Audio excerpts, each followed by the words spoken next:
Dostlar salam. Bu gün Qarabağın Çempionlar Liqasında 24-lük üçün şanslarından danışacağıq. Videonu bəyənib kanala abunə oldusa, keçək videoya. Ajax oyunda məğlub olan Qarabağ işini çətinə saldı. Halbuki hər şey öz əlində idi. Sadəcə bu oyunda qələbə qazanıb play-offu təmin etmək lazım idi. Amma bu alınmadı. Amma bu hələ son deyil. Hər şey Qarabağın öz əlindədir. Qarşıda iki oyunumuz var. İlk öncə Bakıda Frankfurtu qəbul edib, daha sonra isə Liverpool səfərinə yollanacağıq. Turnir cədvəlinə baxsaq, Qarabağın play-off şansları rəqiblərdən deyil, tamamilə öz əlində olduğunu görə bilərik. Keçən mövsüm ilk 24-lük üçün 11 xal kifayət etmişdisə, bu il görünən odur ki, 10 xalda kifayət eləyəcək. Əslində növbəti tur rəqiblər baxımından da Qarabağ üçün çox əlverişlidir. Hal-hazırda Qarabağla eyni xalda olan iki klub var. Bunlar Napoli və Kopenhagendir. Xoşbəxtlikdən bu iki klub növbəti tur bir-biri ilə oynayacaq. Qol fərqi baxımından da göstəriciləri bu iki klubun Qarabağdan daha pisdir. Odur ki, Napoli və Kopenhagen heç oynasa, bu bizim üçün ən yaxşı variant olar. Qarabağdan bir xal geridə olan isə 3 klub var. Bunlar Benfica, Pafos və Union Saint-Giulius'dur. Burada da biraz bəxtimiz gətirib. Çünki növbəti tur Benfica, Juventus,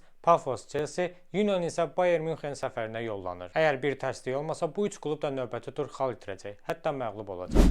Qarabağdan 2 xal geridə olansa 2 klub var. Bunlar Atletik Bilbao və Olympiakosdur. Bilbao isə növbəti tur Atalanta səfərinə gedəcək. Olympiakos isə öz evində Leverkuseni qəbul edəcək. Burada da hər iki komandanın xal itirmə ehtimalları böyükdür. Və Qarabağdan 3 xal geri olan 2 klub var. Bunlardan biri elə bizim rəqibimiz Frankfurt, digəri isə Klub Brüggedir. Ona görə də bu oyun Frankfurt üçün ölüm-dirim savaşı olacaq. Nə olur olsun bu oyunu udmağa və xallarını 7 eləməyə çalışacaqlar. Çünki Frankfurt son oyunu öz evində Tottenham'dən qarşılaşacaq və bu iki oyunda qələbə qazanıb işi bitirməyə çalışacaqlar. Gördüyünüz kimi bu gedişat tamamilə Qarabağın lehinədir. Sadəcə Ajax-la oyunda olduğu kimi ayağımıza gələn şansı vurub atmamalıyıq. İndi hal-hazırda Qarabağdan gözlənilən iki əsas məsələ var. Bakıda Frankfurtu məğlub etmək, Liverpool səfərində məğlub olsaq belə çox qol buraxmamaq. Çünki bu turnirdə xallar qədər qol fərqi də önəmlidir. Xallar eyni olduğu təqdirdə 24-cü yerin taleyini qol fərqi müəyyən edəcək. Mən açıq inanıram ki, Qarabağ Bakıda Frankfurtu məğlub edəcək. Siz də inanın və gəlin komandamıza sona qədər dəstək olaq. Bugünlük bu qədər. Videonu bəyənib fikirlərinizi yazmaq və kanala abunə olmağı unutmayın. Hələlik.